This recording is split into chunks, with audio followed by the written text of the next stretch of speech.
ശബരിമല സ്വർണ്ണക്കൊള്ളക്കേസിൽ അകത്തായ കമ്മി കാട്ടുകള്ളന്മാർ ജയിലിൽ കിടന്ന് നിലവിളിയായിരുന്നില്ലേ? പാർട്ടി രക്ഷിക്കണം, പിണറായി വിജയൻ രക്ഷിക്കണം എന്നൊക്കെ ആയിരുന്നു ജയിലിൽ കിടന്ന് വിളിച്ചു കൂവിയത്. അതുപോലൊരു നിലവിളി വീണ്ടും ഉയരുകയാണ്. ഇത്തവണ പെട്ടവന്മാർ ED കേസിൽ അകത്തായ കൂട്ടരാണ്. നേതാവിന്റെ മകൾക്ക് വേണ്ടി പട്ടി ഷോ കാണിച്ച് എൻഫോഴ്സ്മെന്റ് ഡയറക്ടറേറ്റ് ഉദ്യോഗസ്ഥരെ തല്ലാൻ പോയ പൊട്ടന്മാർ. അവരുടെ കരച്ചിൽ പിണറായി വിജയനോടാണ്. 60 ദിവസമായി ഞങ്ങൾ ജയിലിൽ കഴിയുന്നു, ഇനിയും ഇങ്ങനെ തുടരാൻ വയ്യ, രക്ഷിക്കണം, ഇതാണ് അവരുടെ ആവശ്യം. എന്നാൽ മോങ്ങലിന്റെ ഘനം ശകലം ഒന്ന് കൂടിയിട്ടുണ്ട്. അതായത് ഭീഷണിയിലേക്ക് എത്തിയിട്ടുണ്ട് എന്ന്. രക്ഷിക്കാൻ പാർട്ടി തയ്യാറായില്ലെങ്കിൽ നേതാക്കന്മാരെ കൊടുക്കും. ED ആക്രമണത്തിന് ആഹ്വാനമിട്ടവരുടെ പേര് വിളിച്ചു കൂവും എന്നൊക്കെ സഹികെട്ട് ഭീഷണികൾ വന്നു തുടങ്ങിയിട്ടുണ്ട്. ഇതോടെ എന്തായാലും പണി കിട്ടുമെന്ന് വ്യക്തമായതോടെ പാർട്ടി ഇടപെട്ട് തിടുക്കപ്പെട്ട് വക്കീലന്മാരെയൊക്കെ റെഡിയാക്കി വെച്ചിരിക്കുകയാണ്. ഇപ്പോൾ ഈ കേസിൽ അറസ്റ്റിലായി അകത്തായ കൂട്ടരിൽ 7 പേർ ഹൈക്കോടതിയെ സമീപിക്കാനിരിക്കുകയാണ് ജാമ്യത്തിന് വേണ്ടി. ഈ ഒരു ഘട്ടത്തിലാണ് പാർട്ടി ഇപ്പോൾ ഇടപെട്ട് കൊടികെട്ടിയ വക്കീലന്മാരെയൊക്കെ ഇറക്കിയിരിക്കുന്നത്. എൻഫോഴ്സ്മെന്റ് ഡയറക്ടറേറ്റ് ഉദ്യോഗസ്ഥരെ വഴി തടഞ്ഞ് ആക്രമിക്കുകയും ഔദ്യോഗിക കൃത്യനിർവഹണം തടസ്സപ്പെടുത്തുകയും ചെയ്ത കേസിൽ റിമാൻഡിൽ കഴിയുന്ന 24 CPM പ്രവർത്തകരിൽ 7 പേർ ജാമ്യം തേടി ഹൈക്കോടതിയെ സമീപിച്ചത്. 2 ആഴ്ചയ്ക്കുള്ളിൽ ജാമ്യം ലഭിച്ച് പുറത്തിറങ്ങാമെന്ന പ്രതീക്ഷയിൽ ആക്രമണത്തിന് മുതിർന്ന പ്രാദേശിക നേതാക്കളും പ്രവർത്തകരും 60 ദിവസമായി ജയിലിൽ കിടന്ന് മടുത്തതോടെയാണ് ഒടുവിൽ ഹൈക്കോടതിയിൽ അഭയം പ്രാപിക്കുന്നത്. സെഷൻസ് കോടതി 2 തവണ ഇവരുടെ ജാമ്യാപേക്ഷ തള്ളിയിരുന്നു. മാസപ്പടി കേസുമായി ബന്ധപ്പെട്ട് മുൻ മുഖ്യമന്ത്രി പിണറായി വിജയന്റെ തിരുവനന്തപുരത്തെ വാടക വീട്ടിൽ ED അന്വേഷണ സംഘം പരിശോധന നടത്തി മടങ്ങുന്നതിനിടെയായിരുന്നല്ലോ ആളെ കൂട്ടി വന്ന് CPM നേതാക്കൾ പ്രവർത്തകരെ അങ്ങോട്ട് ഇറക്കി വിട്ട് ED ഉദ്യോഗസ്ഥരെ ആക്രമിച്ചത്. ഞങ്ങളുടെ കയ്യൂക്ക് കണ്ട് ED അങ്ങ് പേടിച്ചോടും എന്നൊക്കെയായിരുന്നു CPMകാർ കരുതിയത്. പക്ഷേ അവർ കടുത്ത നീക്കങ്ങളിലേക്ക് കടന്നതോടെയാണ് പണി 18ന്റേത് കിട്ടിയത്. CPM പ്രവർത്തകർ തടിച്ചുകൂടി ED ഉദ്യോഗസ്ഥരുടെ വാഹനങ്ങൾ തടയുകയും അത് ആക്രമിക്കുകയുമായിരുന്നു. കല്ലും കട്ടയും ഒക്കെ എടുത്തു വെച്ചായിരുന്നു ആ ഗ്ലാസ്, അതായത് കാറിന്റെ ഗ്ലാസ് ഇടിച്ചു പൊട്ടിച്ചത്. വധശ്രമം ഉൾപ്പെടെയുള്ള അക്രമങ്ങൾ അഴിച്ചുവിടുകയായിരുന്നു. വധശ്രമം, ഔദ്യോഗിക കൃത്യനിർവഹണം തടസ്സപ്പെടുത്തൽ തുടങ്ങി ഗുരുതര വകുപ്പുകളാണ് ഈ പ്രതികൾക്കെതിരെ ചുമത്തിയിരിക്കുന്നത്. പ്രതികളെ രക്ഷിക്കാൻ പരമാവധി അന്ന്, അതായത് ഈ ആക്രമണം നടന്ന ദിവസം CPM നേതാക്കൾ ശ്രമിച്ചിരുന്നു. പാർട്ടി ആപ്പീസിൽ കയറ്റിയിരുത്തി അവരെ സംരക്ഷിക്കാനുള്ള നീക്കം നടന്നു. എന്നാൽ ഭരണം മാറിയതും പോലീസ് മറുകണ്ഠം ചാടിയതോടെ 8ന്റെ പണി കിട്ടിയത് CPMകാർക്കാണ്. പാർട്ടി ആപ്പീസിൽ കയറി ഇവന്മാരെ ഞങ്ങൾ തൂക്കുമെന്ന് പോലീസ് കട്ടായം പറഞ്ഞപ്പോൾ ഒടുക്കം പാർട്ടി ആപ്പീസിൽ പോലീസ് കയറാതിരിക്കാൻ വേണ്ടി പ്രതികളെ പാർട്ടി ആഫീസിന് പുറത്തേക്ക് ഇറക്കി കൊടുക്കുകയായിരുന്നു CPM നേതാക്കൾ. അങ്ങനെയാണ് 25ഓളം പേർ പോലീസിന്റെ കസ്റ്റഡിയിലായതും അവർ ഇപ്പോൾ ജയിലിൽ കിടന്ന് നിലവിളിച്ചുകൊണ്ടിരിക്കുകയാണ്. ഞങ്ങളെ എങ്ങനെയെങ്കിലും ഒന്ന് രക്ഷിക്കണം എന്നാണ് അവർ ആവശ്യപ്പെട്ടുകൊണ്ടിരിക്കുന്നത്. ഇവിടെയും ഇപ്പോൾ 7 പേരാണ് ഹൈക്കോടതിയെ സമീപിക്കാൻ പോകുന്നത് ജാമ്യത്തിന് വേണ്ടി. ഈ 7 പേരെന്ന് പറയുന്നത് ഈ CPMന്റെ കുറച്ച് തലപ്പത്ത് നിൽക്കുന്ന, അതായത് ആക്രമണത്തിന് IP ബിനു ഉൾപ്പെടെയുള്ള നേതാക്കളാണ്.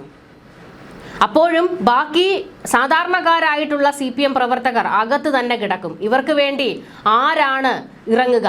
CPM തിരിഞ്ഞു നോക്കുമെന്നാണോ? അവർ തിരിഞ്ഞു പോലും നോക്കില്ല. പിണറായി വിജയൻ നല്ല ഒന്നാന്തരമായിട്ടാണ് ഈ അകത്ത് കിടക്കുന്ന CPMകാരെ കൈവിട്ടത്. അവരുടെ ഭാഗത്തേക്ക് പോലും തിരിഞ്ഞു നോക്കാൻ പിണറായി വിജയൻ തയ്യാറാകുന്നില്ല. അല്ലെങ്കിൽ പാർട്ടി ഇടപെട്ട് അവർക്ക് സംരക്ഷണം കൊടുക്കണം എന്നൊന്നും പറയാൻ പോലും പിണറായി വിജയൻ തയ്യാറാകുന്നില്ല. സഹികെട്ട് മടുത്തതോടെയാണ് ഇപ്പോൾ അകത്ത് കിടക്കുന്നവരിൽ 7 പേർ ഹൈക്കോടതിയെ സമീപിക്കുന്നത്. ഇതോടെയാണ് അവർക്ക് സുരക്ഷ ഒരുക്കുന്നതിന് വേണ്ടി, അവർക്ക് നിയമ നടപടികൾ സ്വീകരിക്കുന്നതിന് വേണ്ടി ഇപ്പോൾ പാർട്ടി അഭിഭാഷകരെ ഇറക്കിയിരിക്കുന്നത്. പ്രതികൾക്കായി പ്രമുഖ അഭിഭാഷകരുടെ വൻ നിരയെ തന്നെയാണ് പാർട്ടി രംഗത്തിറക്കിയിരിക്കുന്നത് എന്നാണ് സൂചന. മുൻ Kerala director general of prosecution TA Shaji, മുൻ അഡ്വക്കേറ്റ് ജനറൽ ഗോപാലകൃഷ്ണക്കുറുപ്പ്, മുതിർന്ന ക്രിമിനൽ അഭിഭാഷകരായ വിജയ് ഭാനു, S രാജീവ് തുടങ്ങിയ പ്രമുഖർ ഹർജിക്കാർക്കായി കോടതിയിൽ ഹാജരാകും. 5ാം പ്രതി ശ്രീജിത്ത്, 7ാം പ്രതി അനിൽകുമാർ, ഷഫീഖ്, കിരൺ, നിഷാദ്, ജീവൻ തുടങ്ങിയ 7 പേരാണ് നിലവിൽ ജാമ്യം തേടി ഹൈക്കോടതിയെ സമീപിച്ചിട്ടുള്ളത്. എന്നാൽ ഹൈക്കോടതിയിൽ നിന്ന് അത്ര പെട്ടെന്ന് ഇവർക്ക് ജാമ്യം കിട്ടുമോ? അതും ഒരു ചോദ്യമാണ്. കാരണം ഹൈക്കോടതിയുടെ മുൻപിലേക്ക് എല്ലാ തെളിവുകളും എത്തിയിട്ടുണ്ട്. അന്ന് ED ഉദ്യോഗസ്ഥരെ ആക്രമിക്കുന്ന ദൃശ്യങ്ങൾ ഉൾപ്പെടെയാണ് കോടതിയുടെ മുൻപിൽ എത്താൻ പോകുന്നത്. ഈ ED ഉദ്യോഗസ്ഥരുടെ കൂട്ടത്തിൽ വനിതാ ഉദ്യോഗസ്ഥയും ഉണ്ടായിരുന്നു. അവരെ പോലും ആക്രമിക്കുന്ന ഒരു സമീപനം ഈ പ്രതികളുടെ ഭാഗത്ത് നിന്നുണ്ടായിട്ടുണ്ട്. അതുകൊണ്ട് തന്നെ കോടതി എന്ത് നിലപാടെടുക്കും അത് കണ്ടറിയണം. അത്ര പെട്ടെന്ന് ഊരിപ്പോരാൻ കഴിയുമെന്ന് തോന്നുന്നില്ല. കാരണം ഒരു കേന്ദ്ര അന്വേഷണ ഏജൻസിയെ ആക്രമിച്ച കേസാണ്. വധശ്രമം ഉൾപ്പെടെയാണ് വകുപ്പിട്ടിരിക്കുന്നത്. പണി 18-ന്റേതാണ് തലയ്ക്ക് മുകളിൽ കിടക്കുന്നത്.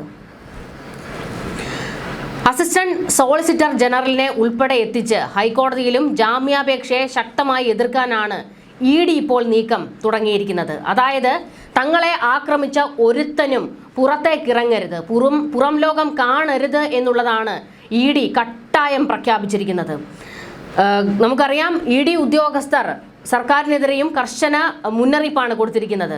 ഈ പ്രതികൾക്ക് ഒരു തരത്തിലും ഒരു പഴുതുണ്ടാകരുത്, അവർ രക്ഷപ്പെട്ടു പോകാൻ ഒരു പഴുതുണ്ടാകരുത്, പഴുതടച്ച റിപ്പോർട്ടായിരിക്കണം കോടതിയിലും സമർപ്പിക്കേണ്ടത് എന്നാണ് ED വ്യക്തമാക്കിയിരിക്കുന്നത്.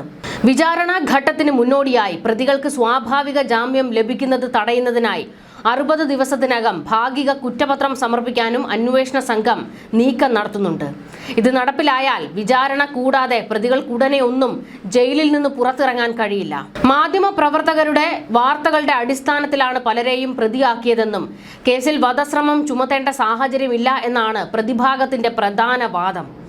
ആർക്കും ഗുരുതര പരിക്കുകളില്ല, മാരകായുധങ്ങൾ ഉപയോഗിച്ചിട്ടില്ല, കൃത്യമായ തിരിച്ചറിയൽ പരേഡ് നടത്തിയിട്ടില്ല തുടങ്ങിയ കാര്യങ്ങൾ ചൂണ്ടിക്കാട്ടിയാണ് പ്രതികൾ ജാമ്യം തേടാൻ തുടങ്ങുന്നത്.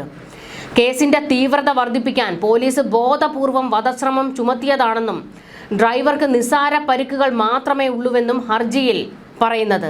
എന്നാൽ ഇവിടെ കാണേണ്ട ഒരു വസ്തുതയുണ്ട്. അന്ന് ആ ആക്രമണം നടക്കുമ്പോൾ മുതിർന്ന നേതാക്കൾ ഉൾപ്പെടെ പിണറായി വിജയൻ ഉൾപ്പെടെയുള്ളവരായിരുന്നു അവിടെ ഉണ്ടായിരുന്നത്.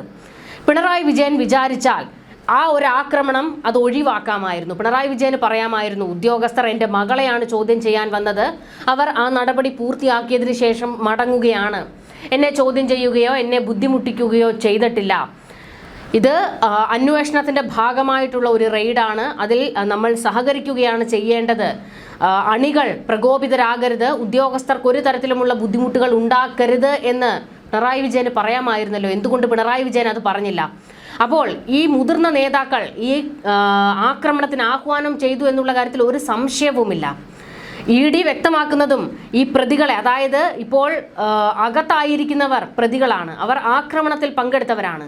എന്നാൽ അവരെ ആക്രമിക്കാൻ പറഞ്ഞു വിട്ട ഒരു കൂട്ടരുണ്ടല്ലോ, CPM-ന്റെ നേതാക്കൾ, അവരെ തൂക്കി അകത്തിടണം എന്നാണ് ED വ്യക്തമാക്കിക്കൊണ്ടിരിക്കുന്നത്.